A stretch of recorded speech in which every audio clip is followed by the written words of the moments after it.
Have you ever imagined waking to a gentle voice each morning? For Anna, it's Patch's poetry, but this bliss ends today an interesting patient arrives.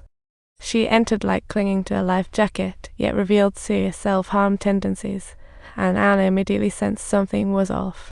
But enthusiastic Patch, like a stand-up comedian, still welcomes her, for if not them, who will? As time passed, Patch found hospital supplies dwindling. Like expired milk, it's time to borrow from the director. At night, while home alone, Anna stumbled upon a rescue letter, seemingly left by the self-harming patient. She thought, oh no, I gotta save someone. Although she wanted to wait for Patch to handle it, she realized that patient might not survive the night. So off she went, rushing to the address on the note. But once in, it felt like a black hole she never left. Next day, Patch waited for Anna when Truman said the director sought her. At first, she feared her borrowing was discovered and started rambling upon entering. The director dropped a bombshell. Anna had officially retired from this world. News hit hard, shocking Patch, and the director said the culprit was a self-harmer. She was overwhelmed with guilt, thinking, if only I had listened to Anna's advice, if only I hadn't been so optimistic, if I hadn't left the hospital that night, but alas, there are no ifs. At Anna's funeral, Patch hid in the corner.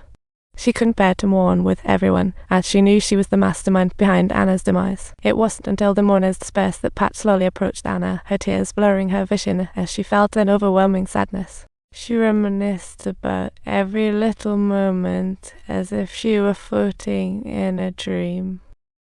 After returning home, Patch decided to disband hospital as Anna's death shattered her faith, revealing humanity's darkness, despite Truman's pleas.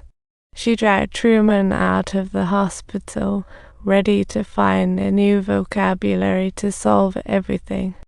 Then her arch-nemesis roommate blocked her path, ready to showcase 2 years' worth of accumulated knowledge.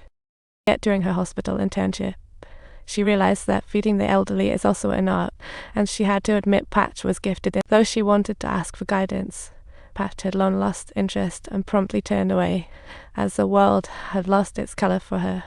Cindy, too, had no more hopes for the future, dejectedly wandering to the cliff's edge, ready to reunite with Anna. As she leapt into the abyss, a butterfly fluttered by, a hero to save her. Anna once told Patch she loved butterflies emerging from cocoons. Now it seemed to hold unfulfilled feelings. The butterfly seemed to narrate, and Patch realized life's meaning isn't to escape, but to sing when helped by the world. For those unfinished stories and the undying light in her heart, she stepped back into the hospital ward. Thus, with Truman and her roommate's help, she wheeled the old lady out of the ward, ready to face the childhood. Patch joined her in a noodle-filled bathtub. Perhaps at this moment, Grandma reminisced about her mother, yet her mood was light. She felt liberated, enjoying the moment just as Patch prepared to say goodbye. A nurse suddenly dashed over, handing her an envelope. Upon opening it, she discovered it was her expulsion notice from the principal.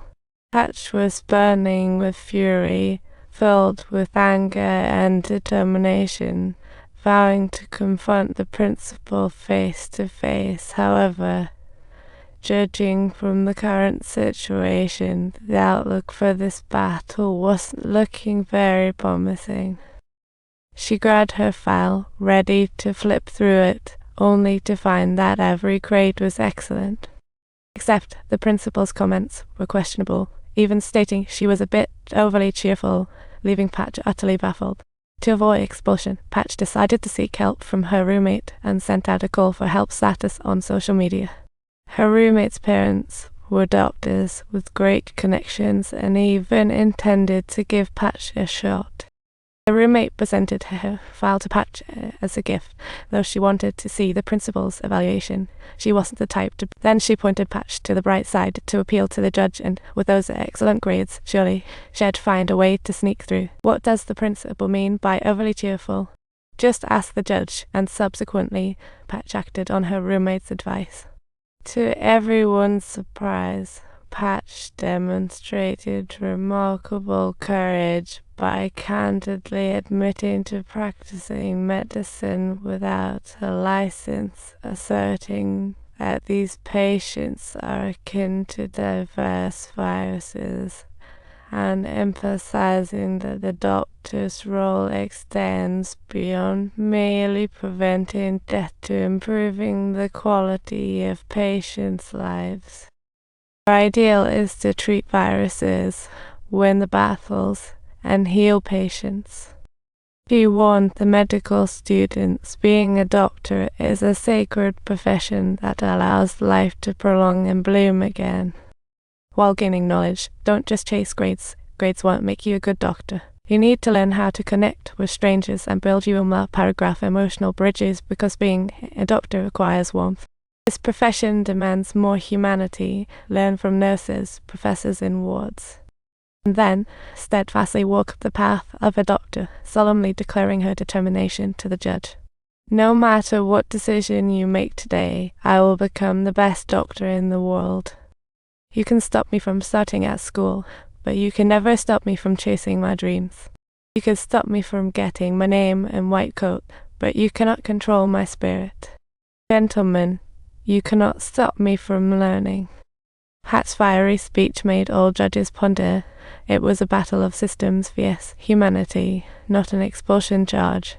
At that moment, Truman entered with the children from the hospital.